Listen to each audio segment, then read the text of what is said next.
Instagram releases a new remix feature within Reels. Facebook to build 2 sub-sea internet connectivity cables in Asia Pacific region. LinkedIn profiles now have a new cover story feature. All this and much more coming up in this week's edition of the Connected Church News. And in our bonus tip section, I'm going to share with you one thing that you can do, one simple step that can boost your engagement and reach in your social media live streams. So you don't want to miss that. Welcome, I'm Nachi Lazarus, and this is the show that brings you the top 5 digital and social media news each week in less than 5 minutes. Let's get started. Our first big news of this week is from Instagram. Instagram released a new feature called Remix within Instagram Reels. Remix allows you to take one Instagram Reel and side by side create your version, your remix of that video. It could be the same thing or it could be something complementary. You can get really creative with this. This is a feature that's hugely popular in TikTok called Duets. So if you've been using TikTok, you know what I'm talking about. And now Instagram brings that feature into Instagram Reels. And here is the announcement. It says Instagram Remix is enabled by default for all new Reels you publish from a public account. To enable remix on your older Reels, tap the 3-dot menu and hit Enable Remixing. To remix someone else's reel, ask them to do the same. You can turn off remix anytime via the settings for all reels or the 3-dot menu for an individual reel. So now this is available. Do check out your account. I see lots of application within a ministry setting. One of the key ways to start using this is by working alongside one of your ministry partner. So if they produce reels and if that is something that's complementary to you, so you can collaborate with them and kind of create something interesting and captivating for your audience so that you can engage with them meaningfully on Instagram. Do check it out.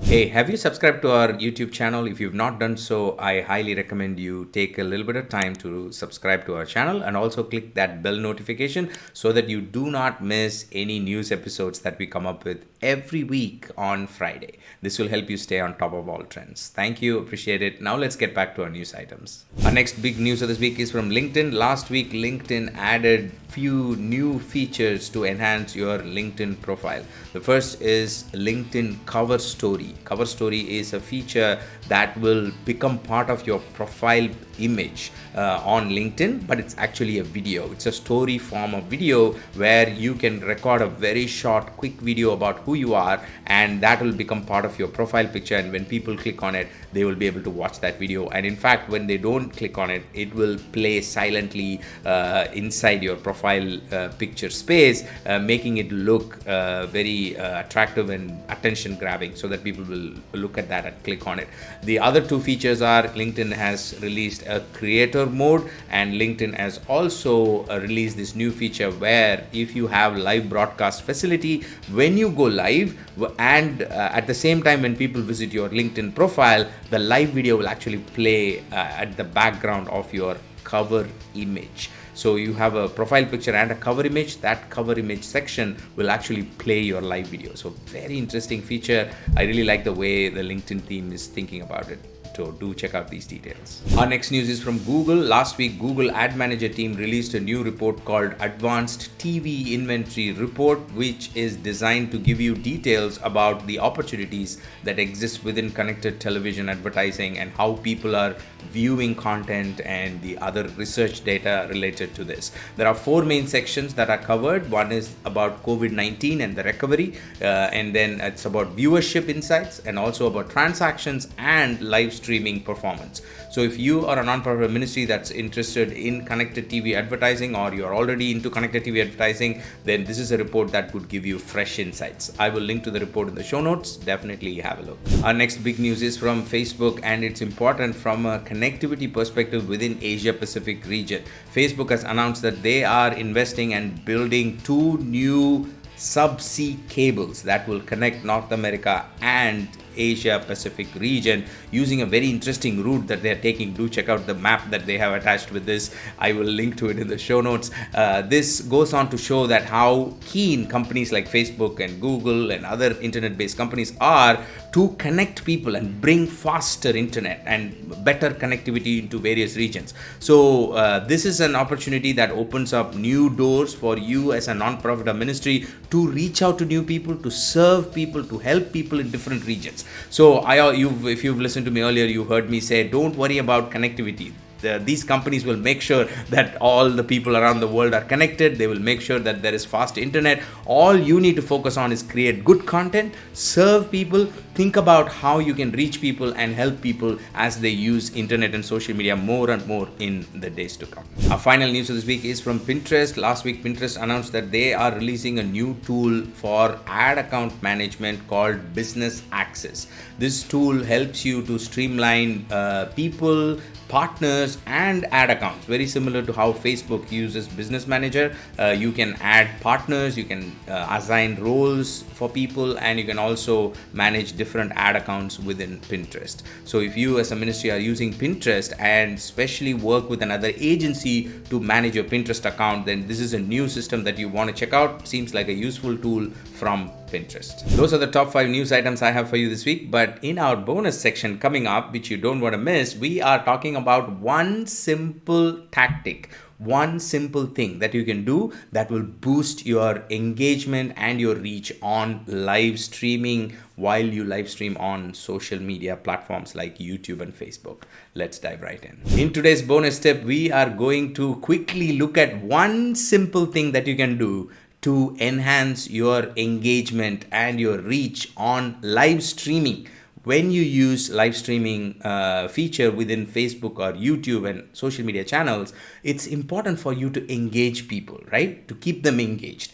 And especially, I know many of you listening to me are church communicators and nonprofit media teams. And when you do a live stream, you always look at how many people are watching me and is it reaching more people? Because the whole idea of a live stream is not only to showcase your content for your existing audience, but also you hope that because you are on Facebook or YouTube, new people will watch your content. New people will connect with your content, right? Like for example, on a church service, you hope that there will be new audience that will come and listen to the good news that you have on your services, right? But how do you do that? There are many ways to do it, but today I want to share with you a very simple one key tactic that you can use. It is called pinned comments. So both YouTube and Facebook, two big platforms that you may be using as a ministry, have this feature called pinned comments. So when you go live, what you can do is after your live stream starts, you can put the one comment. You can actually comment as your own account,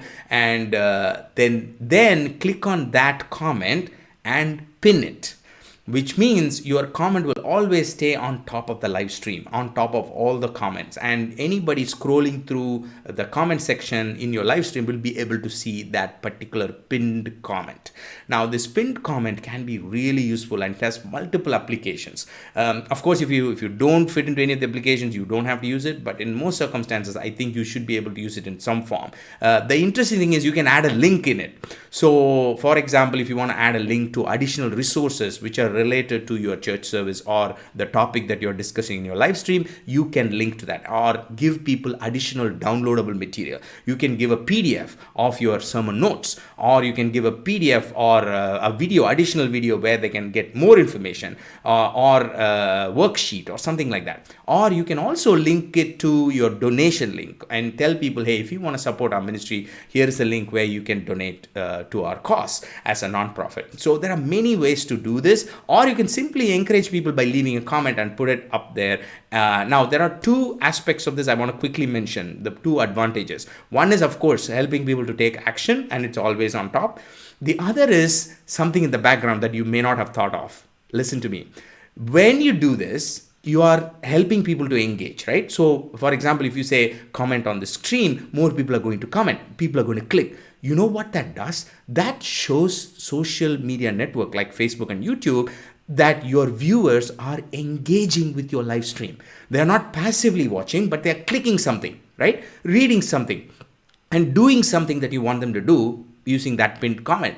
And when that engagement happens, guess what happens? It triggers a signal to the algorithm that your live stream is an important one and more people need to see it. So the algorithm will pick up your live stream and start propagating it to more people who are similar to your audience. If it is a public stream, that is exactly what it will do. So which will help you accomplish your goal of wanting to reach more people through your live stream. So it is not just a nice user experience thing. thing, but it's actually a tactical algorithmic thing where you can reach more people using this very simple tactic. So go ahead and try it. Let me know how it works. If you have more ideas on how to use it, please leave it in the comment section. I'll be very happy to hear from you. You can DM me on Instagram, leave your comment, or reach me on any social media network to share what you think about it. Thank you for joining me this week. If you like to continue learning, do check out this playlist, which has answers to some of the interesting questions that leaders like you from nonprofit churches and ministries have asked us about digital and social media. Keep learning. I'll see you next week.